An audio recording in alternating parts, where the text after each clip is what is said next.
A paz do nosso Senhor e Salvador Jesus Cristo.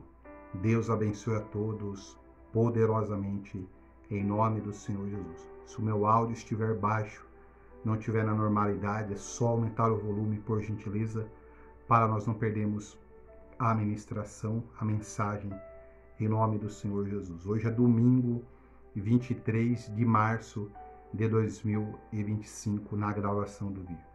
Deus abençoe o seu domingo com as ricas bênçãos do reino dos céus, o reino de Deus Todo-Poderoso. Vamos orar a Deus. Pai, fala conosco pela Tua palavra. Fala conosco através dessa mensagem. Que nós possamos voltar ao nosso primeiro amor, às nossas primeiras obras. Que nós possamos entender, ó Pai, o que o Senhor quer conosco, o caminho, a direção a seguir. Que nós venhamos dar primícias ao Senhor e sobre a nossa vida espiritual e a salvação da nossa alma. Fala com almas e com vidas. Traga de volta os seus filhos e filhas ao primeiro amor, a primeiras obras. Que os impedimentos caiam por terra. Em nome do Senhor Jesus. Amém. Estamos aqui na série de março a julho, voltando ao meu primeiro amor, voltando às minhas primeiras obras com Deus. Vamos ler aqui o nosso tema, Apocalipse 2, 4 e 5. Tenho, porém, contra ti, que deixaste a tua primeira caridade. Caridade fala primeiro amor. Lembra-te, pois, de onde caíste, arrependa-te e pratica as primeiras obras. Temos que lembrar de onde nós paramos, né? Voltar às primeiras obras, voltarmos ao primeiro amor. Nós vamos meditar aqui Romanos, capítulo 6, 23. Porque o salário do pecado é a morte, mas o dom gratuito de Deus é a vida eterna, por Cristo Jesus nosso Senhor. Ó, o 22. Mas agora, libertados do pecado, feitos servos de Deus, tendo vosso fruto para a santificação, santos como Deus é santo, e por fim a vida eterna.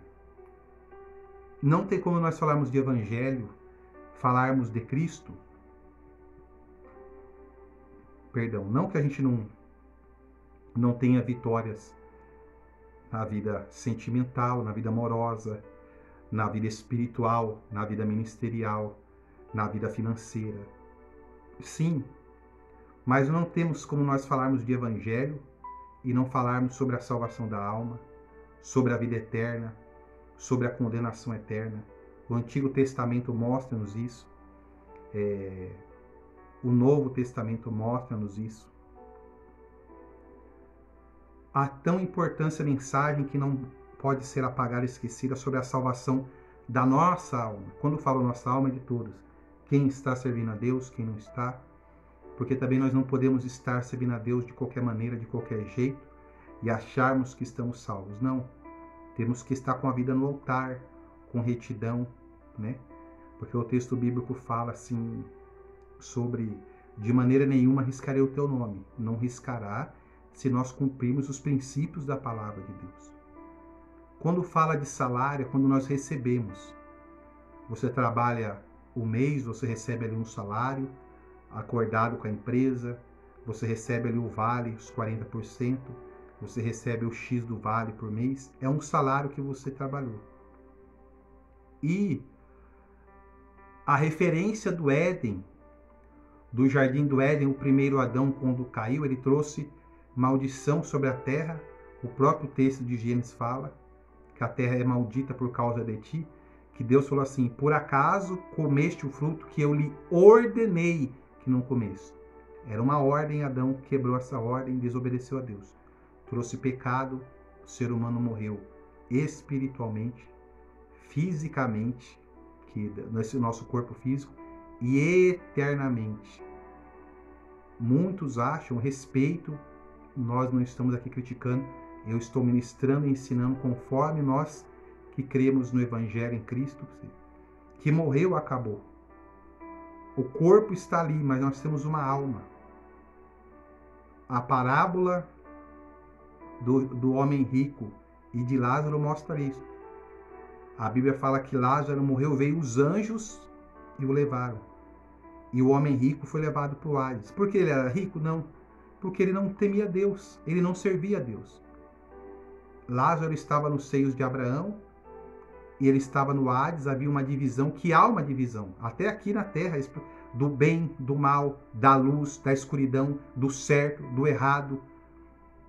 Agora nós vamos falar de fé, incredulidade, salvação, perdição, condenação eterna. A Bíblia diz assim, quem crer e for batizado será salvo. Quem não crer já está condenado, porque eu não creu no unigênito Filho de Deus. Jesus, quando ele morreu na cruz, ele não morreu porque ele não... Jesus morreu porque ele era fraquinho.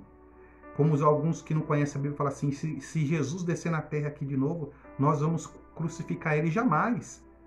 Quando chegaram no Getsêmani, eles não sabiam quem que era Jesus ali. Os soldados romanos, né, homens bem preparados de guerra, a diferença é que hoje são armas. Aquela época era escudo, lança, espadas. Homens muito bem preparados de guerra. Não era qualquer um que era um soldado romano para a guerra. Perguntaram quem era Jesus. Jesus, para que nenhum dos discípulos se perdesse, como foi escrito na palavra, ele falava, sou eu. E esse sou eu, a autoridade dele, os soldados caíram por terra. Isso aconteceu por 3 vezes.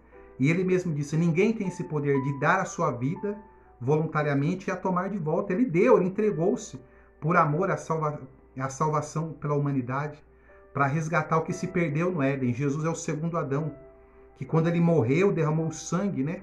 Ele derramou o sangue aqui na terra, mas foi no Santos dos Santos que ele chegou diante de Deus, o véu se rasgou de alto a baixo, nós temos acesso a Deus direto pelo nome de Jesus. Havia uma barreira de separação, de impedimento. Os Santos dos Santos, o lugar santíssimo, porque Deus é santo.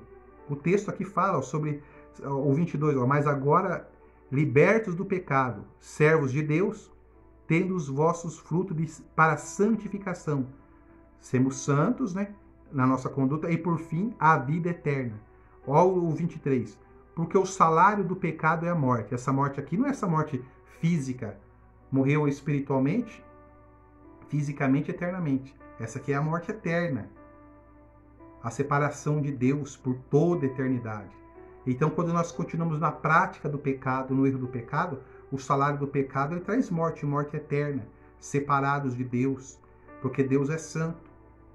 Quando nós erramos, né, aceitamos Jesus, continuamos. Às vezes nós erramos alguma coisa que desagrada a Deus, ou demos aquela escorregada. Não estou aconselhando ninguém a isso, tá?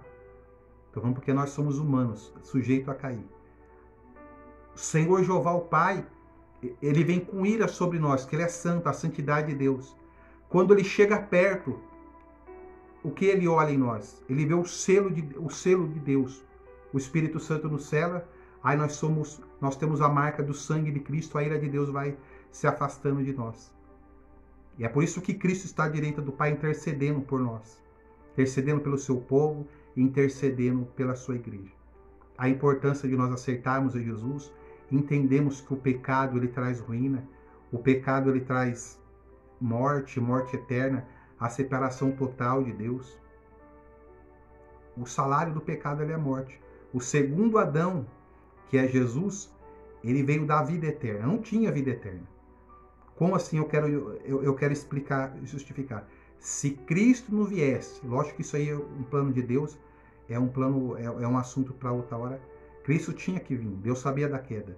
Se Cristo não viesse ao mundo, jamais a criação, a humanidade voltaria a Deus, mediante a Cristo, derramamento de sangue. Porque sem derramamento de sangue, a Bíblia diz, não há remissão dos pecados, não há perdão do pecado. Porque o pecado é imundo, o pecado é podre, ele traz morte, ele traz consequências horríveis, e ele traz a separação total de Deus. A Bíblia fala que Deus não poupou nem seu filho, agradou a Deus moê-lo. Eu gosto de deixar um filme aqui, que é a Paixão de Cristo. Cristo foi moído pelos nossos pecados. Né? Como um cordeiro, ele veio como um cordeiro e ressuscitou como leão. Um cordeiro mudo ao matador ele foi para dar redenção a nós, salvação a nós. E eu quero ver se o próximo domingo eu falo sobre essa redenção 1 Coríntios 15. Deus abençoe em nome de Jesus.